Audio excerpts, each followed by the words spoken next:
ఇక ఢిల్లీ వెళ్దాం.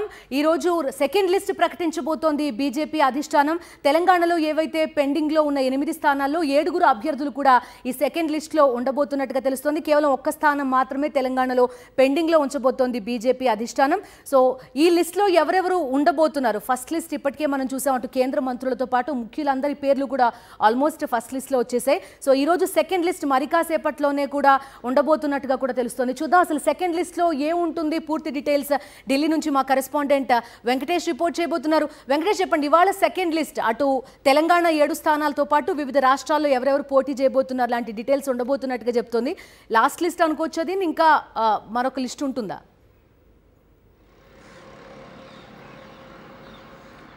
ఎన్నికల షెడ్యూల్ మరొక 3-4 రోజుల్లో వెలువడబోతున్న నేపథ్యంలో బీజేపీ తన అభ్యర్థుల జాబితాను ఫైనల్ చేస్తుంది.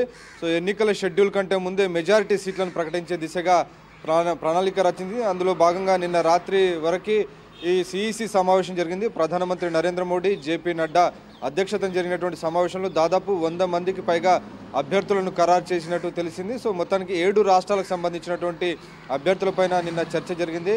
తెలంగాణ, కర్ణాటక, మహారాష్ట్ర, బీహార్, హిమాచల్ ప్రదేశ్, గుజరాత్ ఈ రాష్ట్రాలకు సంబంధించినటువంటి అభ్యర్థులకు సంబంధించి దాదాపు 90% అభ్యర్థులను ప్రకటించబోతున్నారు. సో ఇప్పటికే 195 మంది అభ్యర్థులతో తొలి జాబితాను ప్రకటించారు. సో ఈరోజు ఒక 100 మందితో ప్రకటిస్తే ఆల్మోస్ట్ ఒక 300 మంది అభ్యర్థుల జాబితా పూర్తవుతుంది. సో మొత్తానికి 2/3 జాబితా పూర్తయినటువంటి నేపథ్యంలో బీజేపీ ఒకటే టార్గెట్ పెట్టుకుంది. ఈసారి 370 సీట్లను గెలుచుకోవాలనేటువంటి టార్గెట్ పెట్టుకుంది. సో ఆ నేపథ్యంలో అభ్యర్థులందరినీ కూడా ముందుగానే ప్రచార రంగంలోకి దింపాలంటే డెఫినెట్గా క్లారిటీ ఇవ్వాల్సినటువంటి అవసరం ఉంది. కాబట్టి ఆ మేరకు అభ్యర్థులకు సంబంధించినటువంటి కసరత్తు ఎన్నికల షెడ్యూల్ కంటే ముందు చేస్తుంది. దానికి భిన్నంగా కాంగ్రెస్ పార్టీ తొలి జాబితాలో కేవలం 39 మంది అభ్యర్థులనే ఇప్పటివరకు ఇచ్చినటువంటి పరిస్థితి చూస్తాం. సో కాంగ్రెస్ పార్టీ చాలా వెనుకబడిపోయింది. బీజేపీ మాత్రం అభ్యర్థుల ప్రకటనలో దూసుకుపోతున్నటువంటి వైనం మనకు కనబడుతుంది. ఇక తెలంగాణ విషయానికి వస్తే తెలంగాణలో 9 సీట్లను ఇప్పటికే ప్రకటించారు. సో 8 పెండింగ్లో ఉన్నాయి.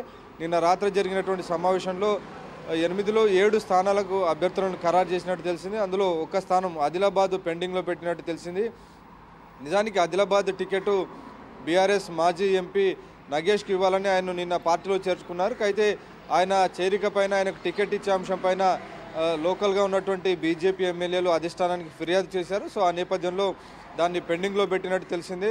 ఆదివాసీకి ఇవ్వద్దు, అక్కడ లంబాడా సామాజిక వర్గానికి టికెట్ ఇవ్వాలని అక్కడ రమేష్ రాథోడ్ ఇప్పటికీ అధిష్టానం పెద్దలను కలిసి పెద్ద ఎత్తున ప్రయత్నం చేస్తున్నారు. నగేష్కు ఇవ్వద్దు, లంబాడా సామాజిక వర్గానికి ఇవ్వాలి, తనకు ఇవ్వాలని ఆయన పట్టుబడుతున్నటువంటి పరిస్థితి. సో ఈ ఎమ్మెల్యేల లోకల్గా ఉన్నటువంటి ఎమ్మెల్యేల వ్యతిరేకత కూడా ఉన్న నేపథ్యంలో దానిపైన చర్చించాలని అధిష్టానం భావించినట్టు తెలిసింది. సో ఆ నేపథ్యంలోనే ఆదిలాబాద్ టికెట్ పెండింగ్లో పెట్టింది. ఇక మిగిలినటువంటి టికెట్లు మహబూబ్ నగర్ టికెట్కు డీకే అరుణ, జితేందర్ రెడ్డి మధ్య పోటాపోటీ తీవ్రంగా ఉన్నప్పటికీ డీకే అరుణకు టికెట్ ఖరారు చేసినట్టు తెలుస్తుంది. అలాగే మహబూబాబాద్ టికెట్ సీతారాం నాయక్, అలాగే ఖమ్మం లోక్సభ టికెట్ జలగం వెంకట్రావుకి ఇచ్చినట్టు తెలిసింది. అలాగే నల్గొండ టికెట్ షానం సైదిరెడ్డి నిన్న బీఆర్ఎస్ నుంచి చేరారు. సో ఆయనకు టికెట్ ఖరారు చేసినట్టు తెలిసింది. సో పెద్దపల్లి టికెట్ గోమాస శ్రీనివాస్కు ఇచ్చినట్టు సమాచారం వస్తుంది. అలాగే వరంగల్ టికెట్ కృష్ణప్రసాద్కు ఖరారు చేసినట్టు తెలిసింది. సో ఫైనల్గా ఈరోజు సాయంత్రంగా ఈ రోజుకు లేదంటే రేపు జాబితా విడుదలయ్యేటువంటి అవకాశం మనకు కనబడుతుంది. Okay Venkatesh, thank you. So మొత్తానికి బీజేపీ ఏదైతే టార్గెట్ 370 ఎన్డీఏకి 400 అని పెట్టుకుందో ఆ టార్గెట్ని రీచ్ అయ్యేలానే ప్రస్తుతం బీజేపీ కనిపిస్తోంది మనకి. ఈరోజు సెకండ్ లిస్ట్ మరి కాసేపట్లోనే కూడా విడుదల చేయబోతున్నట్టుగా మనకి కనిపిస్తోంది.